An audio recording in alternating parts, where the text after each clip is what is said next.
Okie doke. Maybe is a good time to get going. So good morning, everyone. Today's speaker is Elisabeth Case. Elisabeth is a PhD student working at the Mont Dirty Earth Observatory.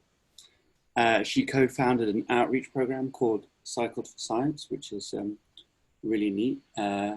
She has a background in physics and in journalism, and she did a BS in physics at the University of California in Los Angeles. Thanks so much, Craig, and thanks for having me here today. Today, I'm going to primarily be talking about Firn densification as measured by phase-sensitive radar, and I'll relate that to sea level rise in just a few slides. I owe a lot of this work to my advisor, Johnny Kingslake, and some people on my committee, Jorg Schaefer and Christine McCarthy, as well as many others have contributed knowledge and conversation to this. So let's get started. I'll start off with a quick introduction. Craig did a nice job of introducing me. I'm currently a PhD candidate at Columbia doing my PhD in glaciology. My background is in mechanical engineering. I did an MS at Cornell in 2017. Before that, I was an environmental journalist working in the California Central Valley during the drought. And then I did my bachelor's in physics at UCLA. I like to start off my talks with just a little bit of discussion about outreach. I think that as scientists, it's one of the most important activities we can undertake. I helped co-found a program called Cycle for Science with one of my good friends, Rachel Woods Robinson, who's also doing her PhD in material science and solar energy at UC Berkeley. And this is a program where we train early career scientists to take their research, turn it into a hands-on lesson plan, and then cycle to classrooms to bring research and scientists to underserved communities across the United States and around the world. And then I've also been a faculty member on the Juneau Icefield research program for the last couple of years. The Juneau Icefield research program takes advanced high school students and undergraduates across the Juneau Icefield over the course of 8 weeks. And they learn how to do mountaineering, and they complete a scientific project over the course of the summer. It's a really terrific program that provides great training for future scientists. And in fact, this picture on the left over here of the person standing in a red shirt, that's Andrew Holliday, and he started his PhD at Columbia after being a staff member on JERP and meeting Johnny and me. So a great program with a large impact. All right, so we'll get started. To bring everyone up to speed, I'll start off with what Firn is and what Firn densification is. So it's not the Firn that appeared in the fossil record 360 million years ago, but Firn is old snow, so both are old. Firn is old snow that is slowly densifying into ice, and you can see here these are sections of an ice core that was drilled by Peter Neff. And at the sort of top of our snowpack, at the top of our glacier here, we've got really fine-grained snow crystals that are slowly densifying and sintering into ice that is rich in air bubbles at depth. So this process of Firn densification is impacted by many environmental parameters: wind, temperature, accumulation rate, impurity concentration, water content, and grain size. And what makes it such a complicated process is that a lot of these parameters are interdependent and affect each other. So to simplify things a little bit for the talk today, we'll primarily focus on the implications of temperature and accumulation rate, and also a little bit about grain size. The motivation for understanding Firn, for understanding this process by which snow turns into ice, is that Firn really mediates climate-ice interactions. It lies at that interface between the climate, the atmosphere, and ice sheets and glaciers. It impacts near-surface hydrology, So in places like southeastern Greenland and in Antarctica and on mountain glaciers, snow will melt at the surface and then trickle down into the pore space. Firn is basically like denser snow, so there's still a lot of space between the ice crystals. And water trickles into these spaces and kind of sits there. And this is important because meltwater plays a big role. If it gets to the bottom of glaciers, it can speed up or the way that these glaciers flow. It basically changes their flow patterns. So it's mediating that surface melt to basal signal. Firn also plays a big role in sort of our ability and our interpretation of paleoclimate records. So when ice cores are drilled, you have both the ice crystals themselves and the gases that are trapped in the bubbles in the ice that we saw in that first slide with Peter Neff's ice core. And so those bubbles contain information about the atmosphere that's been averaged over time. So because Firn is porous and still open to the atmosphere, the signal in the bubbles is kind of an average of a longer period of time and is affected by a number of processes. And then those ice crystals are really just telling you about a single period of time. So the snow is laid down and then it's covered by subsequent accumulation as it densifies into ice.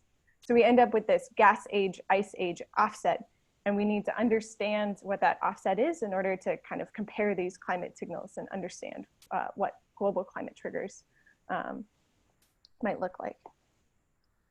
And then finally, kind of one thing that I'll focus on today is Firn densification plays an important role for estimating the mass change from satellite altimetry. And this is really the change in Firn densification, the change in this process can change the ice surface height at a particular location. So we can dive into this a little bit more. These are some results from a recent ISAT-2 paper. ISAT-2 is a satellite that was launched in 2018, and it's giving us really unprecedented resolution of changing ice in Antarctica and Greenland. Here is, could Vivian Gormetz mute themselves? That'd be great. All right. Thanks. So this is an image of Antarctica, and where it's red, it's thinning a lot, and where it's blue, these locations are actually thickening. And so there's a lot of different processes that go into this thinning or thickening of a particular location in Antarctica. And this is kind of how satellite altimetry works. So at time 1, the satellite goes across a particular location, it measures the height of the ice at that point, and then it returns time 2, and some parts of those ice have, say, gone up, and some parts of those ice have gone down. And so this surface height change is sort of an ice sheet volume change. But in order to turn that into a mass change, which is what we care about when we're thinking about sea level rise, how much mass of, what's the mass of ice that Antarctica is contributing to the oceans, we need to have some idea of the density. And that density is really where this Firn densification process comes into play. This change in Firn air content, that change in the densification rate, contributes to change in the surface height, which is changing the surface ice sheet volume, or the mass of the ice sheet. And this process is affected by things other than Firn, including uplift and isostatic rebound, and ice stretching and compression, and surface mass balance.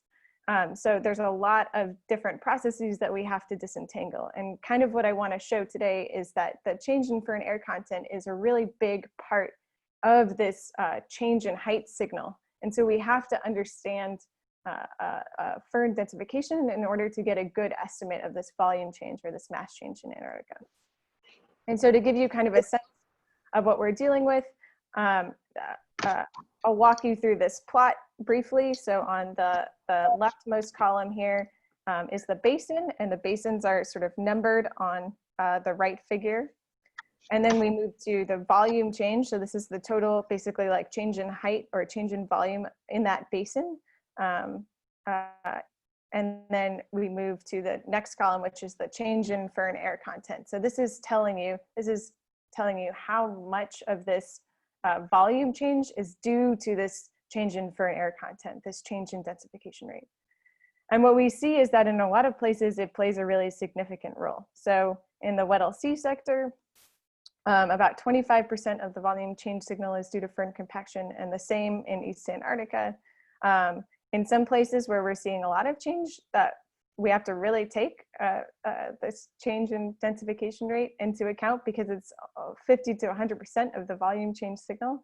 And then in other places like Thwaites, which are thinning really rapidly and kind of ejecting ice out its front into the ocean and experiencing grounding line retreat, Firn air content plays less of a role. But in a lot of Antarctica, Firn densification, this Firn process, is fairly significant. So moving back into Firn densification and how we actually measure and model it. Again, we're going to focus on temperature, accumulation, and grain size in this process that turns snow into ice.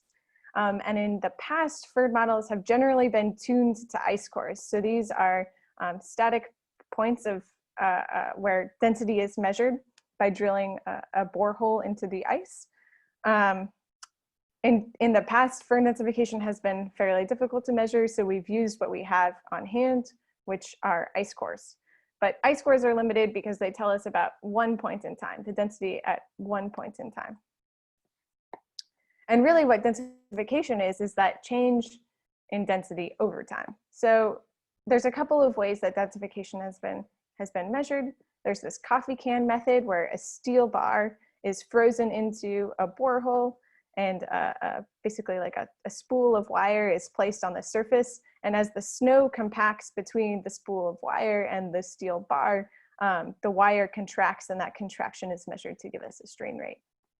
There's the neutron probe approach, which drills a borehole and then measures the density inside that borehole, and then returns at a later date and drills another borehole nearby and measures the density again. And that gives us a changing densification rate.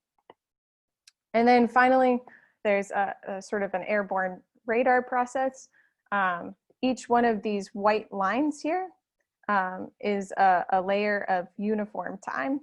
And these layers compact over time if they're in the Firn pack via this compaction process. And so that change in the relative depth of these layers gives us a strain rate and some information about Firn densification.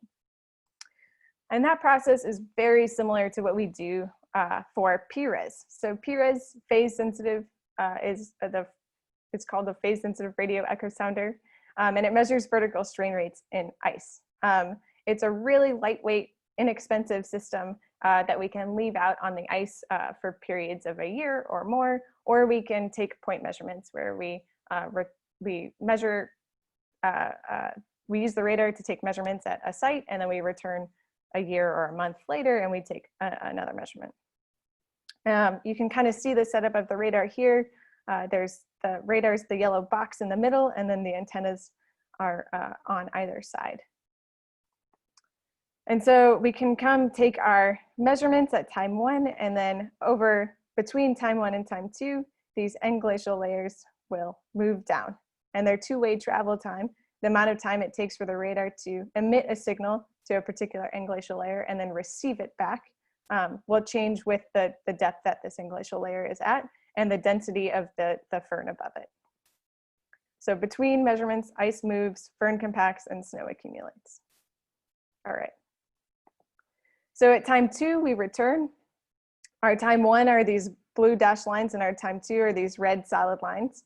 And I won't get into it in too much detail, but by tracking the frequency and the phase of the received signal to the transmitted signal, we can extract the travel time, which is somewhat related to the depth of a layer. And by comparing the relative vertical motion between two englacial layers, we can get ourselves a strain rate. By integrating the strain rate, we can get ourselves a vertical velocity, a compaction velocity that's associated with the processes that cause these englacial layers to move down in the ice. And there's a few processes that we have to take into account. There's Firn compaction, and then there's velocity due to ice divergence. And this velocity due to ice divergence is basically due to the stretching or compression of ice. So because ice is fully densified, it doesn't compact anymore. And as you stretch it out, if it can't compact or it can't expand, as you stretch it out, it'll thin. These layers will thin. And so we have to take that component of vertical velocity into account as well. And so the density, so now we have a couple of aspects that we're trying to disentangle. We have this two-way travel time that is due to the depth of the englacial layers and also the density of the firn above it. And then we also want to understand the vertical velocity. We want to measure the vertical velocity, which is basically this summation of firn compaction and velocity due to ice divergence. And sort of the methods that I'll go through today will help us understand how do we extract this density and this firn compaction, this densification information that are embedded in these radar measurements. So to sort of get us all back on the same page, we need densification measurements to inform models. These models help us understand how much of the change in the height of an ice surface is due to firn compaction, and this helps us understand how much mass, say, Antarctica is losing, and therefore how much sea level rise we might attribute to mass loss from Antarctica. Oops, sorry about that. Sorry to interrupt. So we've got a question from Allegra. Do you mind if I with the questions as they come in, or shall I save them to the end? Nope, I can answer this right now. Yeah. Okay, so to Allegra's point. Yeah. Can you read out the question? Yeah. So Allegra asked, will melt layers and refreezing in lenses be addressed? In this case, we're working solely in dry firn areas. We've taken some PRES measurements in much wetter areas at the Juneau Icefield, but these methods are kind of solely focused on these dry firn areas. But yeah, Craig, feel free to interrupt me with as more questions come in. All right, so we need to extract the density and densification information embedded in these widespread PRES measurements. And we have a couple of methods for doing this. We have a method where we have coincident density measurements. We've drilled the core at a particular location and taken PRES measurements. We have our second method is sort of the much more common method where we have no information about local density. And so we have to use the radar to kind of interpret what the density is, as well as get information about the firn compaction. And then method 3 translates the model into radar space. And this allows us to kind of test our firn models and see how well they compare to the radar measurements. And with these measurements, we can better explore questions like, how does accumulation affect densification rates? And how well matched are the model outputs optimized to density versus densification? And what are the implications of any mismatch? So basically what I'm trying to get at is, how do environmental parameters change densification, and does that matter as we move forward and these environmental parameters change with time? So temperatures warm and accumulation increases. And then densification provides us with sort of like another way of optimizing our firn models, and how different is this from optimizing our firn models to density measurements.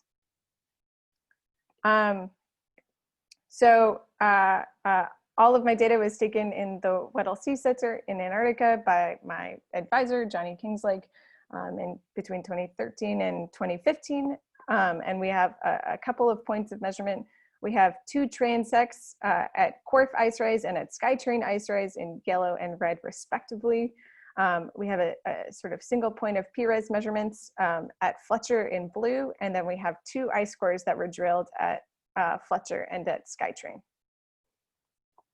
And this will really allow us to understand this sort of relationship between density and densification. So method 1 capitalizes unknown density. we're trying to extract the Firn compaction rate from this PRES response. We know that travel time depends on the depth of and density above a layer, and the change in travel time between measurements depends on density, densification, and ice dynamics. And so we have to disentangle these signals in order to isolate this Firn compaction rate. The vertical velocity that we'll end up with is sort of the integrated signal of the strain rate over time, which is basically how fast do these englacial layers move down, and can we attribute them to this stretching or compression, this ice dynamic signal, or to Firn compaction.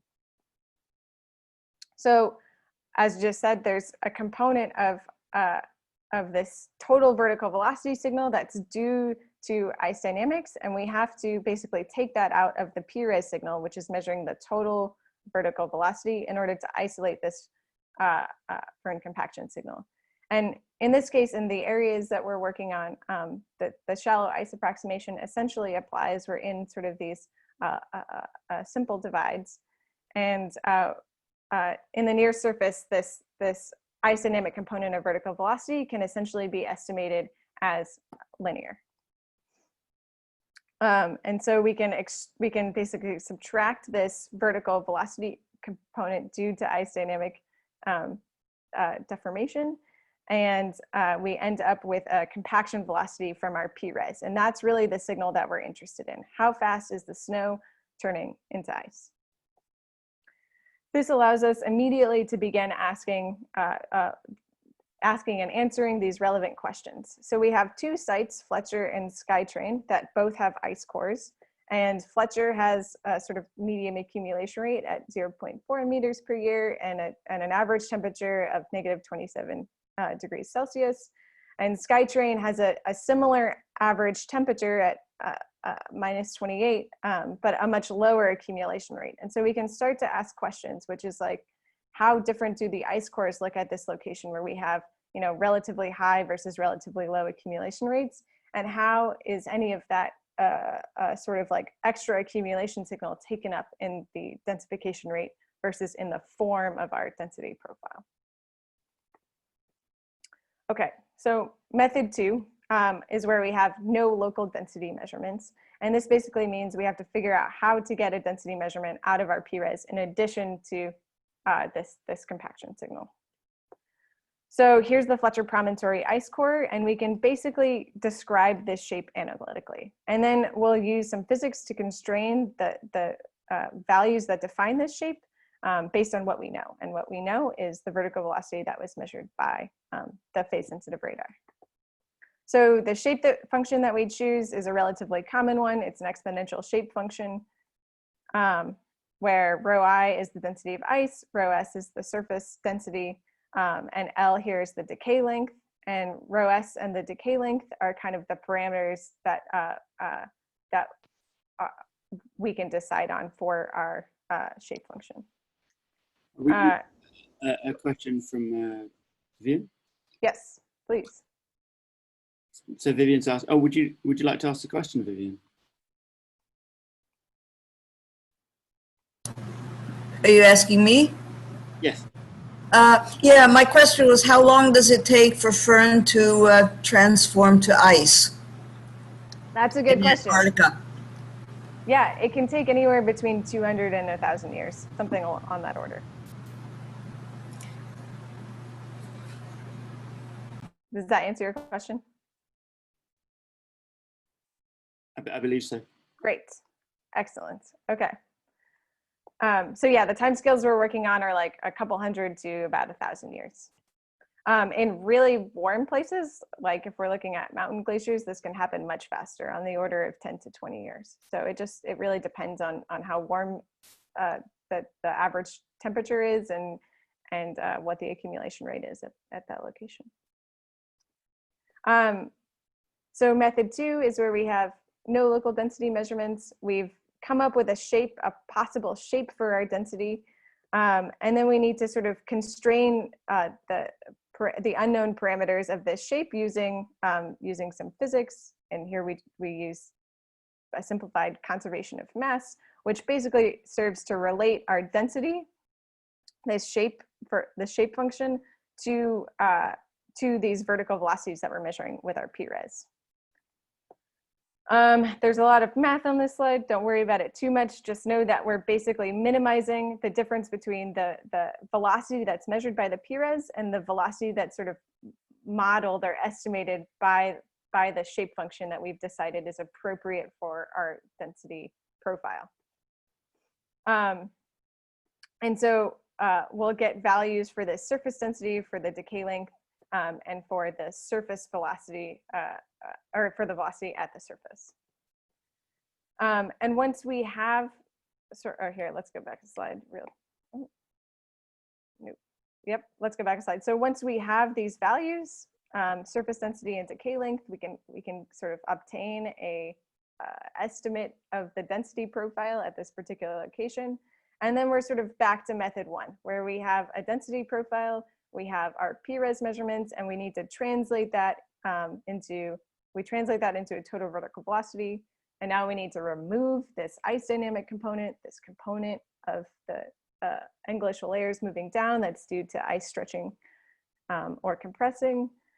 And then we remove that component and we get ourselves another a compaction velocity. And so this allows us to, so PRES is again like a really lightweight system, and so we can take a lot of measurements rather quickly over, say, an ice divide, which is what's happened here at Corf. Ice rise in yellow in the upper right-hand corner. On the bottom here is the elevation, and you can see that we have sort of a high point in the middle and then two flanks on either side. And kind of what I want to draw your attention to is in this accumulation rate plot. On the left-hand side, we have slightly lower accumulations, and on the right-hand side, we have slightly higher accumulation rates. And so now we're at essentially the same location, but this ice divide creates a topographic barrier that allows us to look at the impact of accumulation rates, higher or lower accumulation rates, on total vertical velocities and on Firn compaction velocities, which is most relevant to us. So as you can see in sort of this top left graph, the dark brown is on the left-hand side where we have lower accumulation rates, and overall our total vertical velocities are lower. And then on the right-hand side where we have sort of a lighter orange, we have higher vertical velocities and higher accumulation rates. But then when we take out this ice dynamic component, we're left with sort of our Firn compaction velocities, we have much less of a distinct gradient. And so this allows us to start asking the question, which is like, how much does accumulation rate actually impact Firn compaction velocities?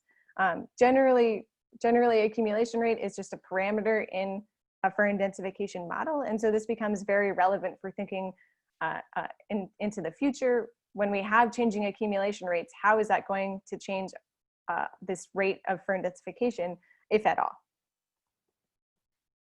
And so finally, method 3 allows us to sort of test our physics against our radar measurements. And so we specifically looked at a model that was, and adapted a model that was proposed by Rob Arthur in 2010. And this takes a lot of the physics that are central to densification and sort of puts it all in one place. So vertical velocity is what we measure with the PRES. And this is sort of like the result that we're most interested in. The density evolution. So this is how quickly is the Firn actually compacting. And the rate at which the Firn compacts is related to or impacted by grain growth. So how quickly are grains growing into larger grains? This is a sintering process. How heavy is the snow above it? How much accumulation is like pressing down on this particular layer of Firn? And then what is the temperature? So in general, warmer temperatures speed up this grain growth and sintering process, and lower temperatures slow it down. And so we have a modeled compaction rate, let's say at one of our sites at the Fletcher Promontory.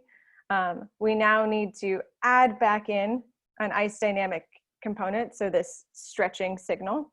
And once we've added that back in, we can then compare it to our radar measurements, which again are basically in two-way travel time and change in two-way travel time space. So if we're thinking about this in terms of like a physical space, two-way travel time is sort of related to depth, and change in two-way travel time is related to velocity. And so in this case, we're looking at this specific model, and as you can see, like the Firn compaction signal that's modeled by Rob Arthur's work fits fairly well with our PRES measurements, and kind of gives us another confirmation that what we're measuring with the PRES is legitimately Firn compaction. And here it is kind of on one slide. I hope I've convinced you that PRES can actually measure Firn compaction, and that by measuring Firn compaction, we can get we can better understand how changing temperatures and accumulation rates will affect that change in volume, that change in our estimates of that change in mass in Antarctica, and this will help us better estimate sea level rise due to, say, Antarctica or Greenland ice contributions.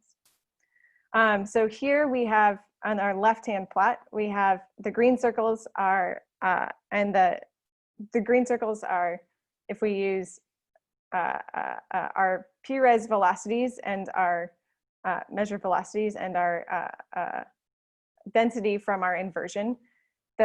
And the red squares are the PRES velocities using the densities from the core. So they match fairly well and give us some hope that these methods are fairly robust. And then the same with compaction velocities. These compaction velocities match fairly well between the green circles, which are from method 2, and the red squares, which are from method 1 using an ice core.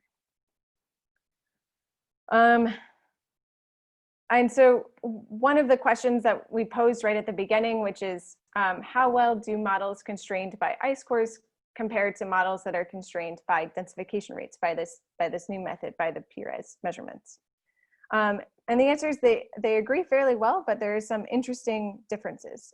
We get slightly different best fit activation energies, which is sort of the temperature sensitivity of the model, depending on whether we optimize our model to have the best fit with compaction velocity, densification rates on our left-hand side, and ice cores, that density on our right-hand side. And so what it seems like, at least from this preliminary test at these two sites, is that density is more sensitive to our choice of optimization energies than densification. And what I mean by that is densification is fit fairly well by the models that are optimized both to density and densification, but the ice cores are fit slightly worse by the density estimates from the model that are optimized to the PRES densification rates. And so that's something interesting to take away, which is that ice cores might be better to use if the location that we're in is in steady state. And then densification rates, measurements of densification rates, so PRES measurements or any of the other methods, are necessary for understanding these more transient signals. How does changing accumulation and changing temperature impact these models? So in summary, PRES can measure Firn densification. From PRES, we can extract density and densification information using two methods, and we can compare a model to our radar measurements as well. There's a lot of future work to be done now that we've sort of created these methods. How do accumulation rates and temperatures impact Firn densification and density profiles? How can measurements of densification inform mass change estimates over Antarctica? I'm on a grant that was just funded that's led by Rob Scarbeck, also at Lamont, where we're going to measure Firn compaction in the lab to sort of isolate the impacts of overburden pressure and temperature. And then I've also done some work measuring meltwater percolation. So that gets back to sort of the first question that we had here. What happens when you have meltwater in your system and you're creating ice lenses? How does that impact this densification rate? So I know that was a lot. Thank you so much, and I'm happy to answer any questions.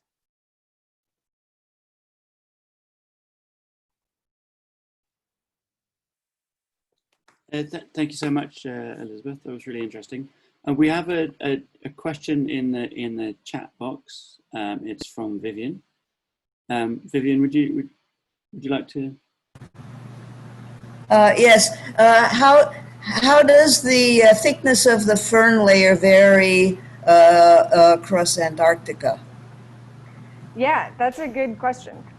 So the Firn layer tends to be somewhere between like 100 meters thick to a couple hundred meters thick.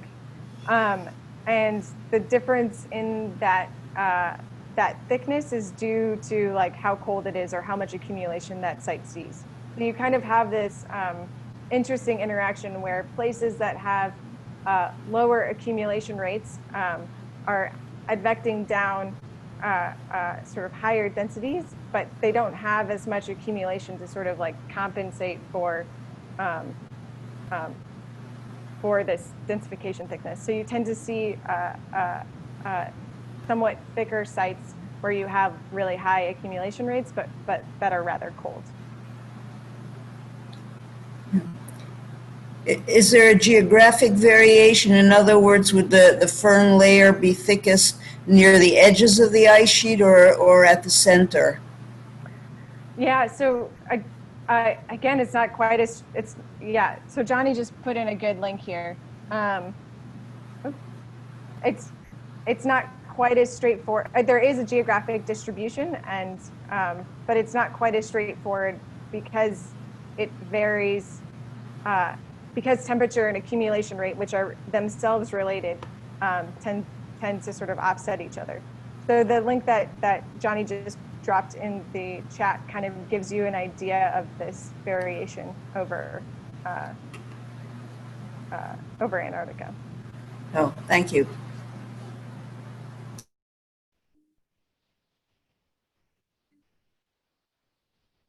Yeah, I had raised my hand. That's Klaus Jacob.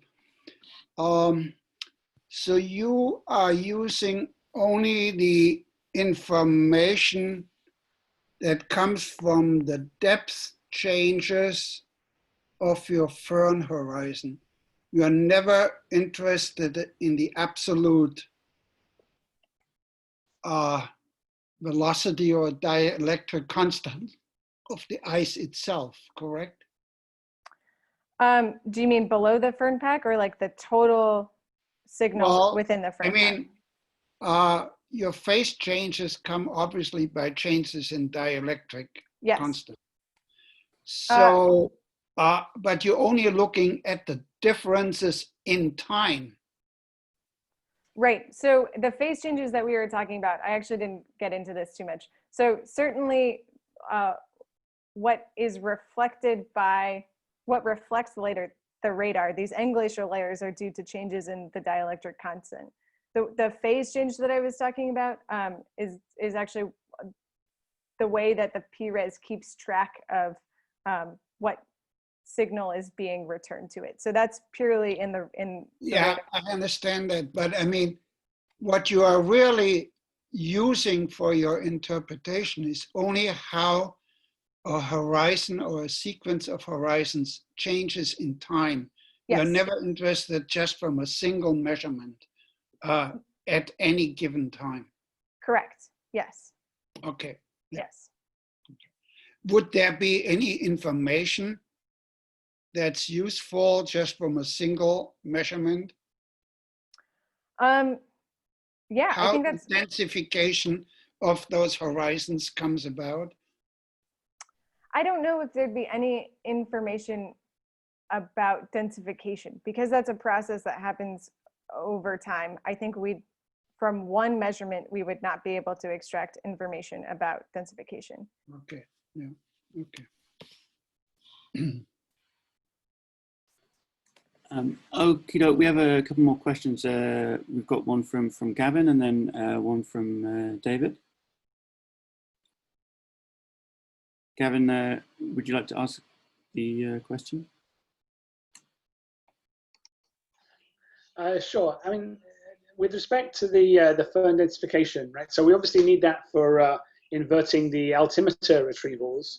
but we also need it for kind of forward modeling the ice sheet dynamics. I mean, do you have an opinion about which one is the most important application here, or is it you just do it for everybody?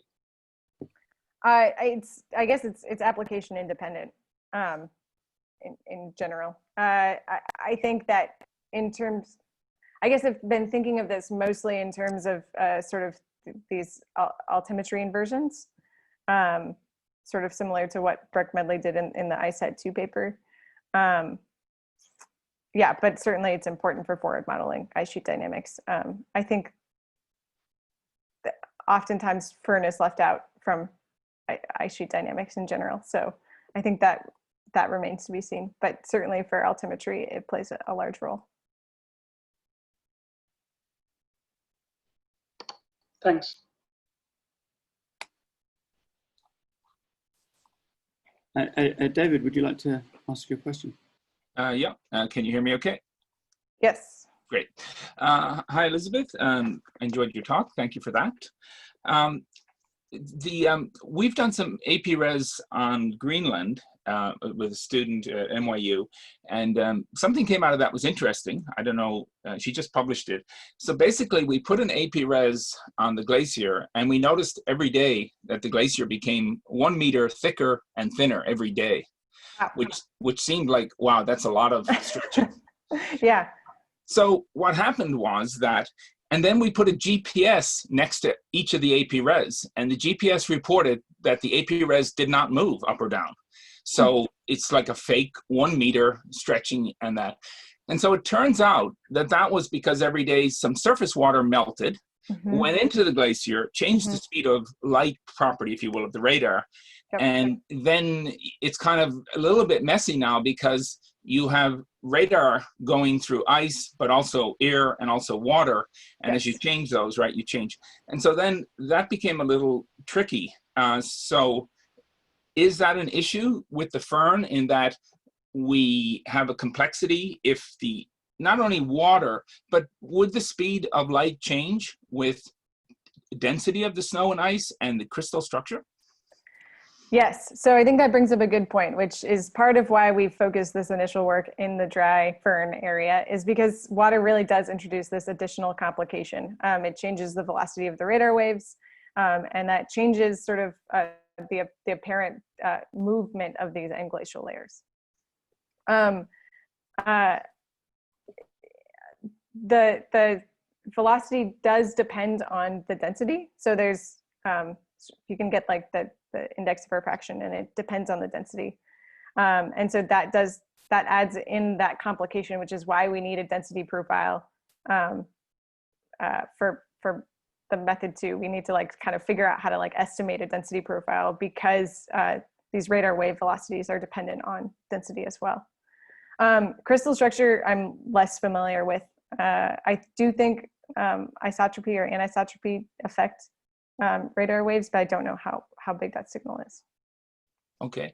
And the other thing the student ran into was in the radar configuration file, there's a setting for how strong a blast do you want to fire into the ice and how do you want to process it.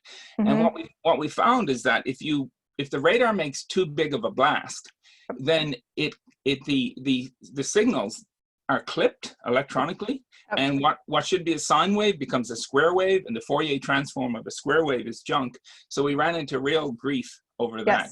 Yes, I think Keith Nichols and Arena have also run into this issue, where if you have any clipping in the PRES signal, your densification or these like change in the location of these englacial layers becomes sort of like nonsensical. Yeah. So I think that that's something that we need to think about in terms of processing PRES data, maybe a lot more than we initially thought. Yeah, I think that's a great point. Yeah. Okay, thank you very much.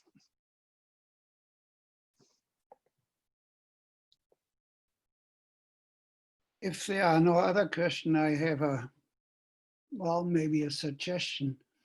Sure. And it shows that I'm a seismologist, Klaus Jacob. There are seismic reflection techniques whereby you determine the velocity, the absolute velocity of layers by taking a vertical shot, and then you move the antenna away from the source and get different, Yes. get the move out, as it is called in seismology. So I wonder whether that technique could be actually used to measure the absolute velocity rather than getting reflection times. Yes, so that technique has been used, I guess this is similar to, this is like common midpoint survey. I think they're the same thing. And that's been used to sort of get a real estimate of the density at a particular location. So like you said, these absolute travel times. And that would help the last question that was pointed out, because if you would measure the absolute velocities, you could correct for any water changes.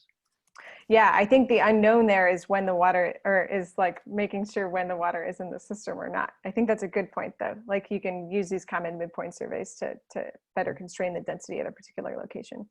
I think that the challenge is just that it takes more time, but it's sure. Overall not too time consuming, maybe 4 hours or something. Thanks.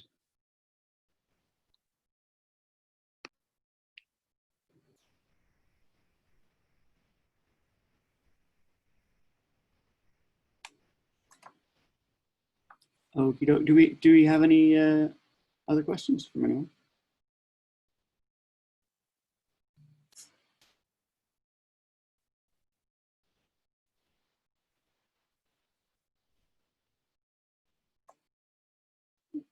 Just give it. Sometimes someone can be stumbling to unmute. Sure. And if you have any more questions too, feel free to email me or tweet at me or however you'd like to communicate. Okie doke. Thanks so much, Elisabeth, for your talk. It was really interesting this morning. Thank you. Thanks so much, everyone. Thank you. A lot of good physics. Thanks for joining us. I hope you have a great day.